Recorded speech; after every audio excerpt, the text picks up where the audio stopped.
नमस्कार, आपके अपने चैनल ज़िंदगी के रंग में आपका स्वागत है। आज हम आपके लिए एक ऐसी कहानी लेकर आए हैं जो कि आजकल के परिवेश में बुजुर्गों के लिए एक परेशानी का कारण बना हुआ है। तो चलिए शुरू करते हैं कहानी। जेठ का महीना था।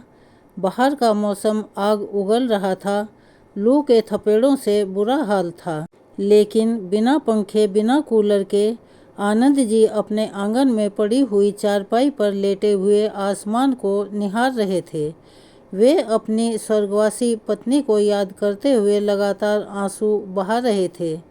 वैसे तो रात का समय था और 2 बजे हुए थे, लेकिन उनकी आंखों में से नींद बिल्कुल ही गायब थी। नींद आती भी तो कैसे? सुबह से एक अनाज का दाना भी उनके मुंह में नहीं गया था। अब तो उनकी आंतें भी सिकुड़ने लगी थी। आनंद जी धीरे से रसोई घर में जाकर खाना ढूंढने लगे कि शायद कुछ खाने के लिए पड़ा हो, लेकिन वहाँ खाने के लिए कुछ भी नहीं था। फिर उनका मन हुआ कि अब मैं थोड़ा दूध पीकर ही लेट जाता हूँ। दूध पीने की इच्छा से उन्होंने फ्रिज खोला तो दूध का बर्तन भी बिल्कुल खाली पड़ा था।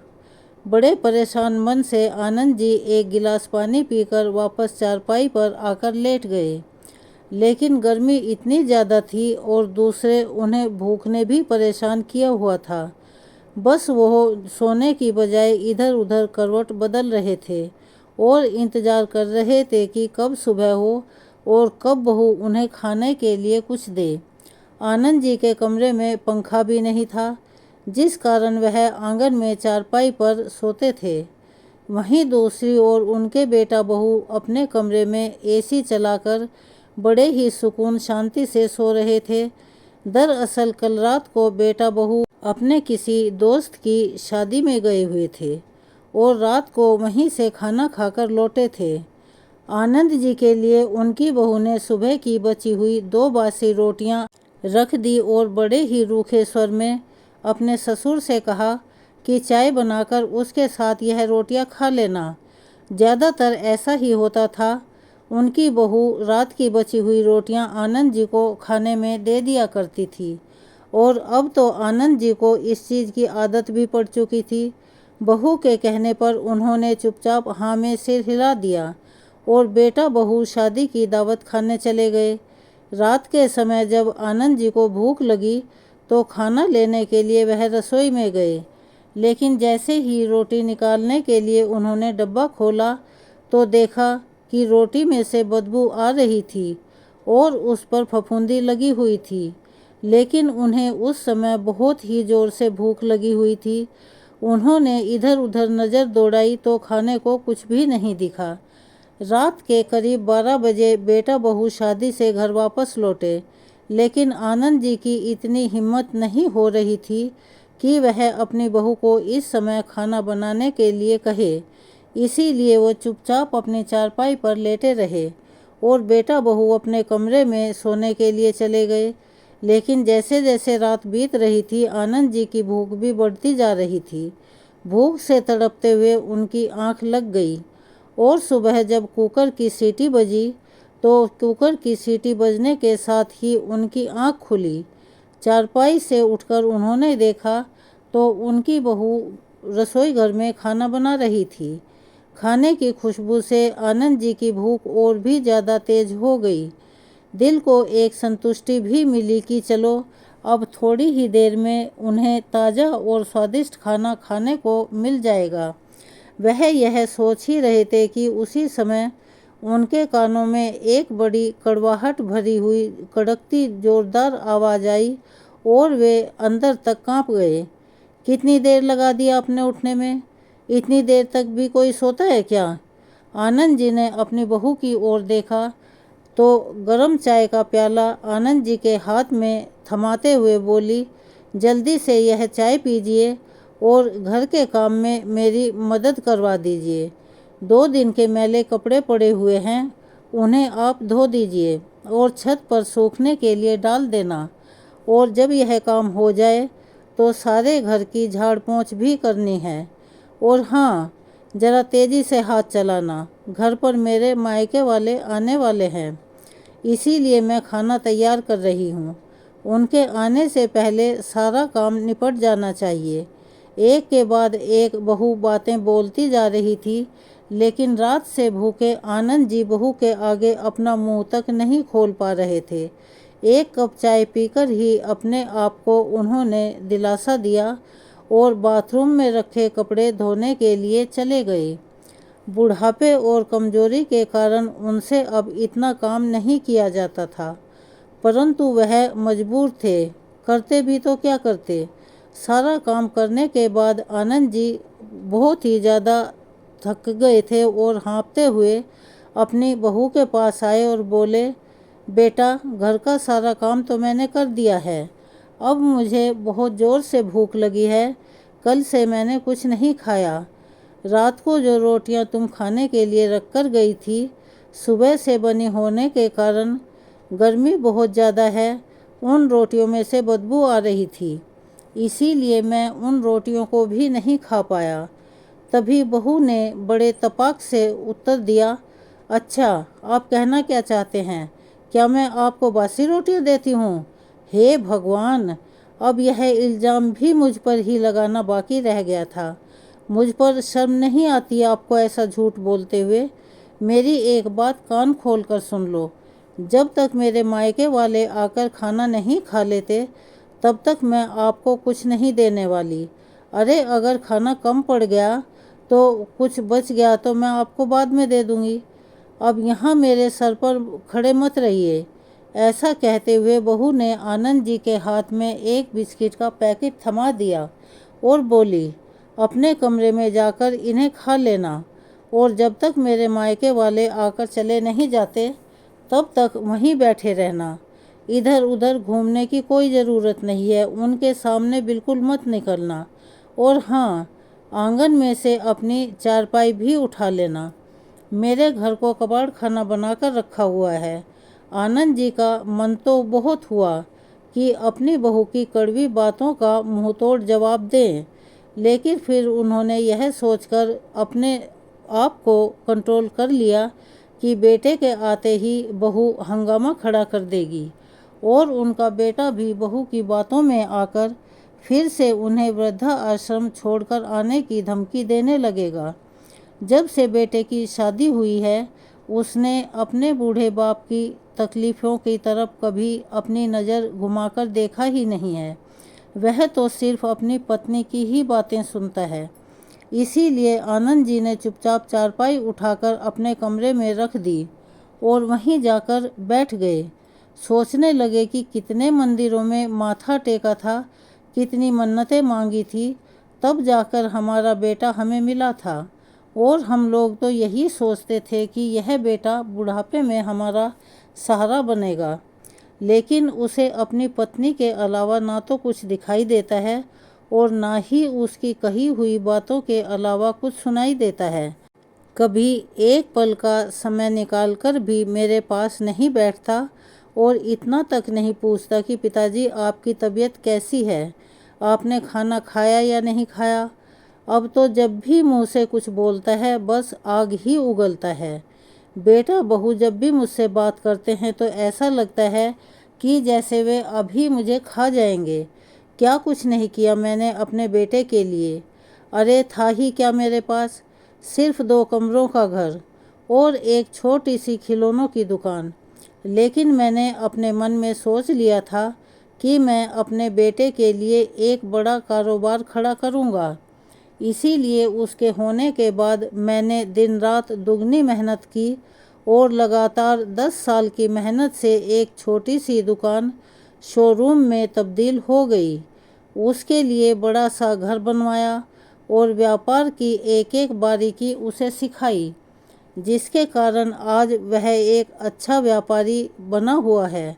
उसके बाद उसकी पसंद की लड़की से उसकी शादी भी करवा दी और बहू घर में आ गई। फिर हमने सोचा था कि अब सब कुछ बहुत ही अच्छे से चलेगा, और अच्छे से चल भी रहा था। तभी मेरी पत्नी, जो कि उस समय जिंदा थी लेकिन अचानक से उसे डेंगू बुखार हुआ और लाख कोशिशों के बावजूद भी मैं उसे नहीं बचा पाया और मेरी पत्नी मुझे छोड़कर चली गई। जब तक मेरी पत्नी मेरे साथ थी तब तक मैं इस घर का मुखिया था। बेटा बहू कितना मान देते थे। मुझे खाने पीने की कोई परेशानी नहीं थी। मैं दुकान संभालता था और मेरी पत्नी अपनी बहू के साथ घर के सारे काम संभाल लेती थी। लेकिन उसके जाने के बाद तो मेरी सारी दुनिया ही उजड़ गई। मैं तो जैसे बेटे और बहू पर बोझ बन गया हूँ। धीरे धीरे बेटे ने दुकान पर कब्जा कर लिया और बहू ने पूरे घर पर कब्जा कर लिया और मुझे एक कमरे तक में सीमित कर दिया। अपने ही घर में मैं कहीं आ जा नहीं सकता। कुछ दिनों के लिए मेरी तबीयत क्या खराब हुई, बेटे ने तो मुझे दुकान पर बैठने से ही मना कर दिया, यह कहकर कि आप बूढ़े हो गए हैं, आपकी तबीयत खराब हो जाएगी तो कौन संभालेगा। अब दुकान पर आपकी कोई ज़रूरत नहीं है, दुकान मैं बहुत अच्छे से संभाल सकता हूँ। ऐसा कहकर उसने दुकान पर कब्जा जमा लिया। जेब में कुछ रुपए होते तो बाहर से ही खाने के लिए कुछ खरीद लेता, लेकिन बेटा तो मुझे 1 रुपया तक नहीं देता था और बहू कुछ खाने को नहीं देती। सोचते सोचते आनंद जी फूट फूट कर रोने लगे। आनंद जी की पत्नी को गुजरे हुए 10 साल का समय बीत चुका था और बेटे बहू का रवैया दिन ब दिन बहुत ही खराब होता जा रहा था। अब तो उन्हें 2 वक्त की रोटी भी बहुत मुश्किल से मिल पाती थी। आनंद जी के बेटे ने उन्हें बूढ़ा करार देकर दुकान आने से तो मना कर ही दिया था, लेकिन बहू ने अपने बूढ़े ससुर से घर के सारे काम करवाना शुरू कर दिया था।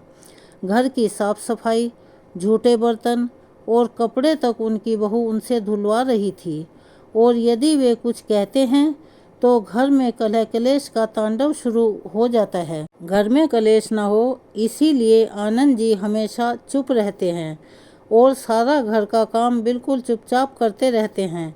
समय बीतने के साथ साथ उनके बेटे और बहू का व्यवहार तो बद से बदतर होता जा रहा था, लेकिन बेटे और बहू को उन पर इतनी भी दया नहीं आती थी कि उनकी उम्र बढ़ती जा रही है तो घर का इतना सारा काम वो कैसे कर पाएंगे।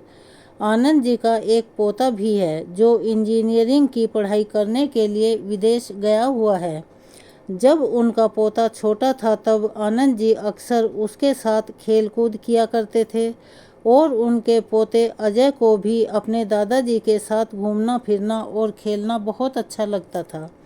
अक्सर दादाजी कभी उसे पार्क में घुमाने ले जाया करते तो कभी बाजार में। दादा पोते में इतना प्यार था कि जब तक रात में अपने दादाजी से वह कहानी नहीं सुन लेता था तब तक उसे नींद नहीं आती थी। स्कूल से आने के बाद भी अजय अपनी स्कूल की सारी बातें अपने दादाजी के साथ साझा किया करता था। अजय बड़ा होकर इंजीनियर बनना चाहता था, इसीलिए स्कूल ख़त्म होते ही माता पिता ने उसे पढ़ने के लिए ऑस्ट्रेलिया भेज दिया था और जब से अजय पढ़ाई करने के लिए ऑस्ट्रेलिया गया था तब से आनंद जी बिल्कुल अकेले रह गए थे, क्योंकि उनका पोता ही था जिसके संग वो बात करके अपने सारे गम भूल जाया करते थे। अजय ही अपने दादाजी की दवाई और खाने पीने का ध्यान रखा करता था। अपने कमरे में बैठे हुए आनंद जी अतीत के पन्ने पलटते जा रहे थे, तभी अचानक दरवाजे की घंटी बजी और वह अपनी यादों के समुद्र से बाहर आए। वे समझ गए कि बहू के मायके वाले आ चुके हैं, लेकिन उन्हें बाहर निकलकर कुछ देखने की इजाज़त भी नहीं थी। बाहर से खूब हंसी मजाक की आवाज़ आ रही थी और ज़ोर शोर से नाश्ता पानी भी चल रहा था। रात से भूखे आनंद जी अपने कमरे में बैठे बैठे इंतज़ार कर रहे थे कि कब बहू के मायके वाले खाना खाएं तो उन्हें कुछ खाने को मिले। बहू के मायके वालों को आए कई घंटे हो चुके थे। तब सब लोगों के लिए डाइनिंग टेबल पर खाना लगाया गया और सब उंगलियां चाट चाट कर खाना खाने लगे। उधर आनंद जी पानी पीकर अपनी भूख मिटाने की नाकाम कोशिश कर रहे थे। अब तो पानी भी ख़त्म हो चुका था, इसीलिए पानी लेने के लिए जैसे ही वह अपने कमरे से बाहर रसोई में गए, तभी रसोई में खड़ी बहू की माँ बहू से बोली, अरे तू अपने ससुर से भी कुछ कामकाज करवाती है या नहीं, या दिन भर पड़े पड़े खाते ही रहते हैं। नहीं माँ, आप भी कैसी बातें करती हो। यह अब बूढ़े हो चुके हैं। ज़्यादा नहीं, लेकिन थोड़ा बहुत कामकाज तो करवा ही लेती हूँ। नहीं तो बैठे बैठे मुफ्त में खाना थोड़ी खिलाऊंगी। बातें करते हुए दोनों हंसने लगी और बाहर चली गई। आनंद जी रसोई में खड़े खड़े अपनी बहू और समधन की बातें सुन रहे थे। उनके शब्द आनंद जी के दिल में तीर की तरह चुभ रहे थे और आंखों से आंसू लगातार बहते जा रहे थे। मन ही मन सोच रहे थे कि दिल तो करता है कि अभी बोल दूं कि मैं तुम लोगों की कमाई नहीं खा रहा। यह दुकान, यह बड़ा सा घर, सब कुछ मेरा खरीदा हुआ है। सोचते सोचते आनंद जी के हाथों से पानी का गिलास गिर गया और रसोई घर में चारों तरफ पानी फैल गया। गिलास गिरने की आवाज़ सुनकर बहू बाहर से भागती हुई आई और रसोई घर में चारों तरफ पानी गिरा हुआ देखकर जोर जोर से चिल्लाते हुए बोली, आपको एक बात समझ नहीं आती। जब मैंने आपको रसोई में आने से मना किया था, फिर क्यों आए। रसोई आपने पूरी की पूरी गंदी कर दी। चलिए अब जल्दी से इसे साफ कर दीजिए। बहू का इस तरह से जोर जोर का चिल्लाना क्या कम था कि उनका बेटा भी पीछे से चिल्लाता हुआ आया, पिताजी, जब इसने आपको यहाँ आने से मना किया था तो फिर रसोई घर में आप आए ही क्यों। अरे पूरे घर में इधर उधर घूमना क्या ज़रूरी है। आप एक जगह नहीं बैठ सकते। आपसे एक जगह नहीं बैठा जाता। सारा मज़ा खराब कर दिया। ऐसा कहते हुए बेटा बहू पैर पटकते हुए चले गए। भूखे रहने का दर्द इतना नहीं था जितना अपने ही बच्चों से जिल्लत भरी बातें सुनने का दर्द था। आज आनंद जी पूरी तरह से टूट चुके थे। भरी आंखें लिए कांपते हाथों के साथ उन्होंने रसोई साफ की और नज़रें झुकाए अपने कमरे में चले गए। अपनी किस्मत पर फूट फूट कर रोने लगे।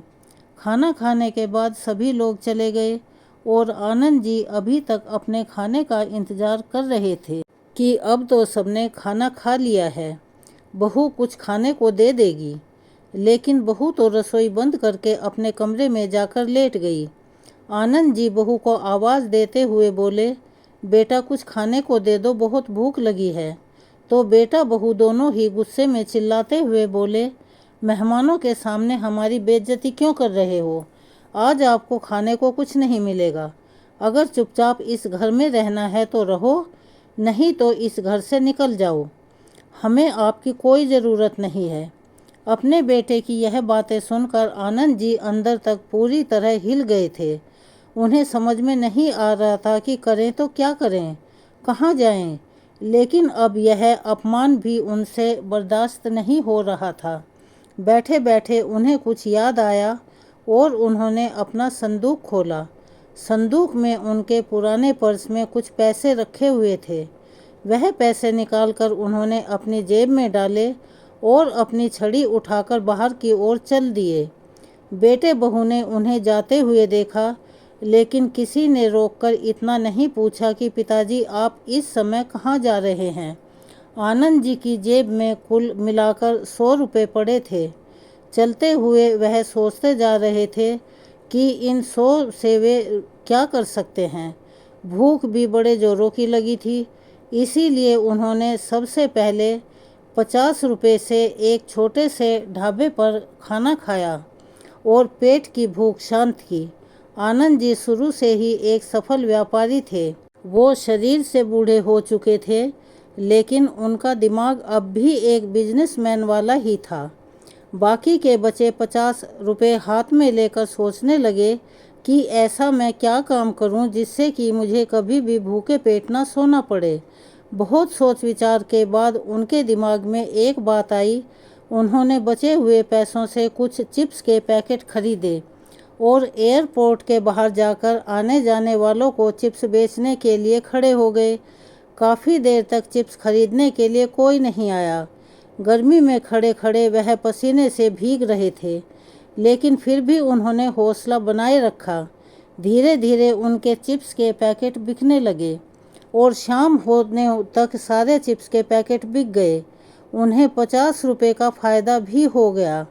रात होने को थी तो घर लौटते हुए उन्होंने रास्ते में ढाबे से ही खाना खाया, क्योंकि उन्हें पता था कि घर पर तो बहू कुछ खाने देने से रही, वो तो कुछ नहीं देने वाली है।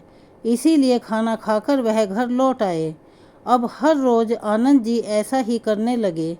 बूढ़े तो हो गए थे, लेकिन इस उम्र में भी उन्हें मेहनत करने में कोई परेशानी नहीं होती थी। सुबह घर के सारे काम करने के पश्चात आनंद जी रोज़ाना चिप्स के पैकेट बेचने के लिए एयरपोर्ट के बाहर जाकर खड़े हो जाते, और बेटा बहू तो वैसे भी उनसे बात करना पसंद नहीं करते थे।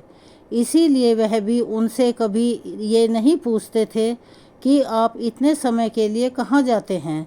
आनंद जी के पास अपना खर्च करने के लिए कुछ पैसे इकट्ठे होने लगे, और उन्हीं पैसों से वह भरपेट खाना भी खाने लगे और कुछ पैसे बचा भी लेते थे। अब उन्हें हर छोटी मोटी चीज़ के लिए अपने बेटे बहू के आगे हाथ फैलाने नहीं पड़ते थे। ऐसा करते करते 8 महीने बीत गए। 8 महीने के बाद आनंद जी के पोते अजय की पढ़ाई पूरी हो चुकी थी। अब वह अपनी मम्मी पापा और दादाजी को सरप्राइज़ देने के लिए भारत वापस आ रहा था। फ्लाइट में बैठे बैठे मन ही मन सोच रहा था कि मुझे अचानक अपने सामने देखकर मेरे मम्मी पापा कितने खुश होंगे, और दादाजी तो मुझे गले से ही लगा लेंगे। आखिर इतने दिनों बाद, इतने सालों के बाद वह अपने बेस्ट फ्रेंड अपने दादाजी से मिलेगा। अजय के साथ उनका एक दोस्त भी भारत वापस आ रहा था। दोनों दोस्त आपस में बैठकर बातें कर रहे थे। अजय अपने दोस्त को अपने दादाजी के बारे में बता रहा था कि कैसे उसके विदेश जाने की बात सुनते ही उसके दादाजी की आंखों में आंसू आ गए थे, और आज उसे अचानक अपने सामने देखकर उसके दादाजी की खुशी का तो ठिकाना ही नहीं रहेगा। जैसे ही अजय अपने दोस्त के साथ एयरपोर्ट से बाहर निकला, तो वहीं गेट के बाहर उसके दादाजी बहुत से चिप्स के पैकेट हाथ में लिए बेच रहे थे, और रह रहकर अपने रुमाल से अपना पसीना पोंछ रहे थे। उसी समय अजय के दोस्त ने कहा, अजय, यह तो मुझे तुम्हारे दादाजी जैसे लग रहे हैं। वे दोनों आनंद जी के नज़दीक गए और जाकर देखा तो अजय की आंखें फटी की फटी रह गई, क्योंकि वह सचमुच उसके दादाजी ही थे। उसके दादाजी आने जाने वाले लोगों को बुलाकर चिप्स के पैकेट खरीदने की गुजारिश कर रहे थे। जैसे ही अजय उनके पास गया तो बिना देखे ही उन्होंने उसे बोला, यह चिप्स खरीद लो बेटा, 5 रुपए का एक पैकेट है, बताओ कौन सा चाहिए। उसी समय अजय की आंखों से झरझर आंसू बहने लगे, और भरे गले से अजय बोला, मुझे तो बस मेरे दादाजी चाहिए। अपने पोते की आवाज़ सुनकर आनंद जी ने जैसे ही नज़रें उठाई तो सामने उनका पोता अजय खड़ा था। दोनों दादा पोता एक दूसरे से खूब कसकर गले मिले और फूट फूट कर रोने लगे। पास में खड़ा अजय का दोस्त भी यह सारा नज़ारा देख रहा था, और वह भी अपनी आंखों को गीला होने से नहीं रोक पाया, और उसकी आंखों से भी आंसू बह निकले। फिर अजय ने अपने दादाजी की ओर गौर से देखा। वह पहले से बहुत ज़्यादा कमज़ोर हो चुके थे, और उसे एहसास हुआ कि उन पर तो जैसे परेशानियों के पहाड़ ही टूट पड़े हों। भरे गले से उसने अपने दादाजी से पूछा, दादाजी, लेकिन आप यहाँ ऐसी हालत में चिप्स क्यों बेच रहे हैं? इस उम्र में तो आपको आराम करना चाहिए था। अब आपको चिप्स बेचने की क्या ज़रूरत पड़ गई? और मम्मी पापा कहाँ हैं? क्या उन्होंने आपको यह सब करने से मना नहीं किया? देखिए तो धूप भी कितनी तेज़ पड़ रही है, और आप पसीने से पूरी तरह तरबतर हो चुके हैं। अगर आपको कुछ हो जाता तो मेरा क्या होता? पहले ही मैं अपनी दादी को खो चुका हूँ। आज इतने दिनों बाद अपने पोते के मुंह से अपनापन और प्यार भरे शब्द सुनकर आनंद जी फूट फूट कर रोने लगे, और अपने पोते को अपने ऊपर हुए अत्याचारों के बारे में सब कुछ बता दिया। तब अजय के पैरों के तले की ज़मीन खिसक गई, उसका सिर चकराने लगा। आज तक वह अपने जिन माता पिता को भगवान का दर्जा देता आया था, उनकी करतूत सुनकर तो वह दंग रह गया और शर्म से पानी पानी हो गया। इंसान के भेष में कोई शैतानों वाली हरकत भी कर सकता है, उसे यह बात मालूम नहीं थी। लेकिन अब अजय ने यह बात ठान ली थी कि जिन लोगों ने मेरे दादाजी के साथ जानवरों से भी बदतर सलूक किया है उन्हें वह अब सबक सिखाकर रहेगा। लेकिन सबसे पहले वह अपने दादाजी को एक बढ़िया से होटल में लेकर गया और वहाँ पर उन्हें स्वादिष्ट खाना खिलाया और उसके बाद होटल में उनके लिए एक आरामदायक कमरा बुक करवा दिया और उनकी सभी ज़रूरत की चीज़ें उनके पास रखवा दी। थोड़ी देर बाद उनके साथ समय बिताने के बाद फिर बोला, दादाजी आप यहाँ आराम से रहो, मैं बीच बीच में आकर आपसे मिलता रहूँगा। आपके लिए खाना वेटर आकर आपके कमरे में ही देकर जाया करेगा, आपको कहीं जाने की ज़रूरत नहीं है। ऐसा कहकर अजय अपने घर की ओर चल दिया। जैसे ही अजय घर पहुंचा तो उसने अपने सामने खड़ा देखकर उसकी माँ बहुत खुश हुई और बोली, अरे बेटा तुमने बताया ही नहीं, तुम भारत वापस आ रहे हो। हमें बताते तो हम तुम्हारे स्वागत की अच्छी तैयारी करके रखते।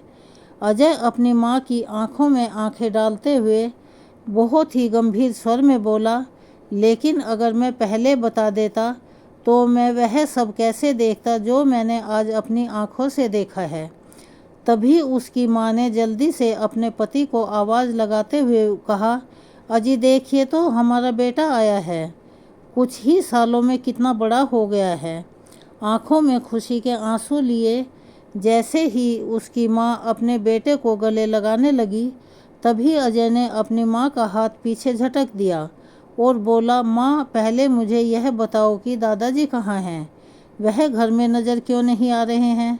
ऐसा कहते हुए अजय अपने दादाजी के कमरे में चला गया, लेकिन उसे तो पता था कि दादाजी वहाँ नहीं हैं। यह उसे भी मालूम था कि दादी जी के जाने के बाद दादाजी बहुत अकेलापन महसूस कर रहे थे। बस अपने माता पिता के सामने वह नाटक कर रहा था।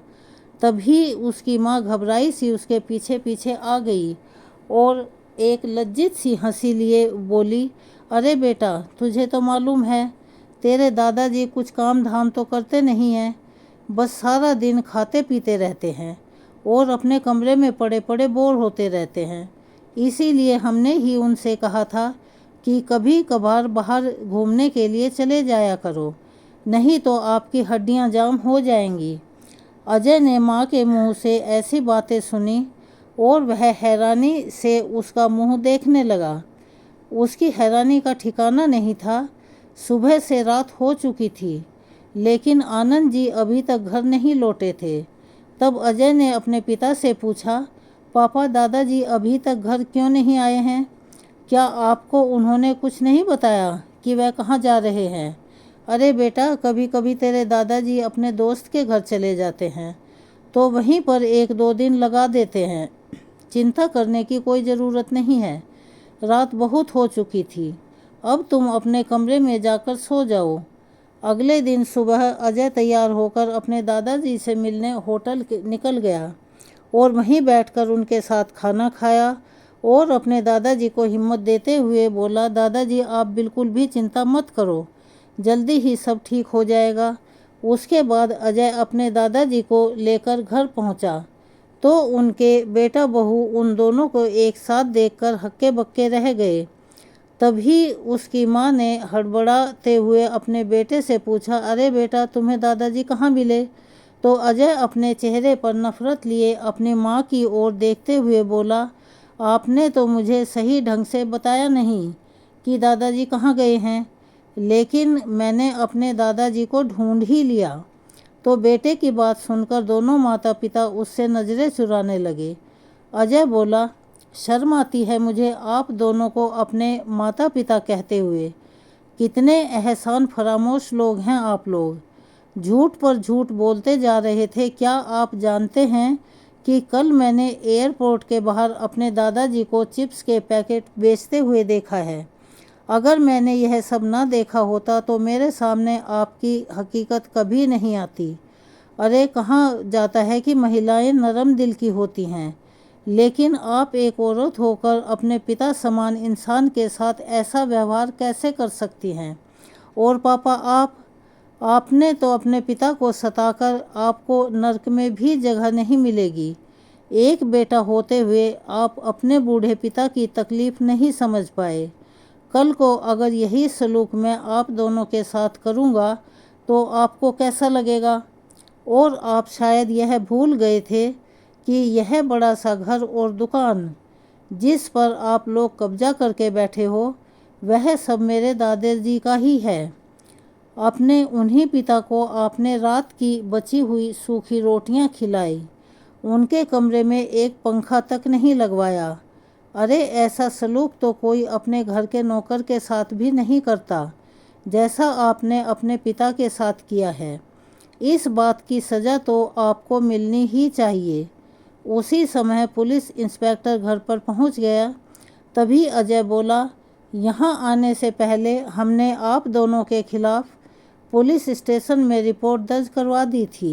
इंस्पेक्टर को घर पर देखते ही आनंद जी के बेटे और बहू के मुंह पर हवाइयाँ उड़ने लगी थी और वे दोनों आनंद जी के सामने हाथ जोड़कर खड़े हो गए।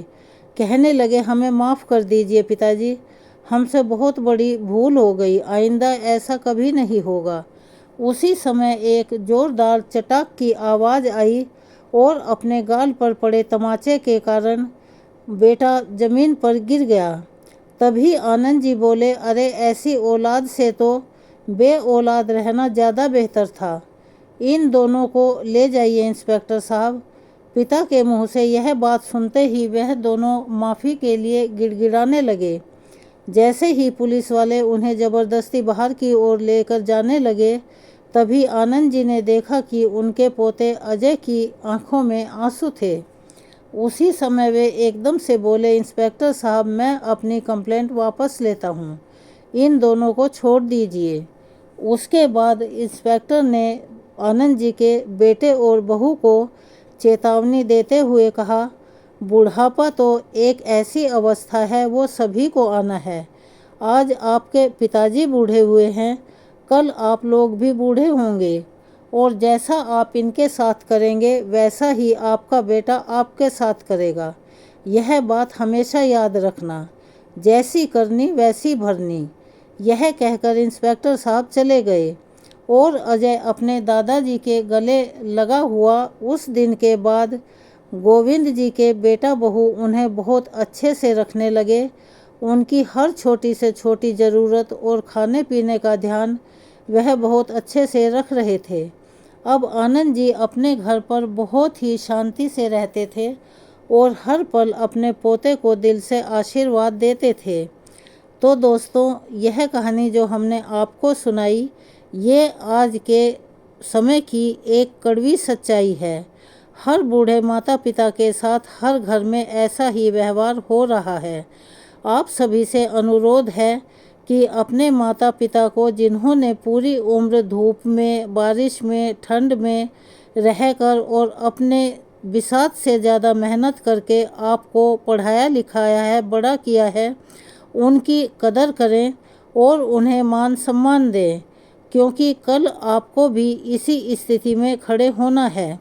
अगर आप हमारे चैनल पर नए हैं, आपने अभी तक हमारे चैनल को सब्सक्राइब नहीं किया है, तो प्लीज़ हमारे चैनल को सब्सक्राइब कर लें, वीडियो को ज़्यादा से ज़्यादा शेयर करें और एक प्यारा सा लाइक भी दे दें।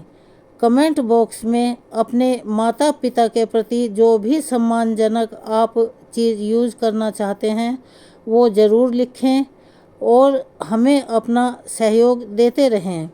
बेल आइकन को दबाना ना भूलें ताकि हमारी आगे आने वाली हर वीडियो की जानकारी नोटिफिकेशन के ज़रिए आपको मिल जाया करे। धन्यवाद।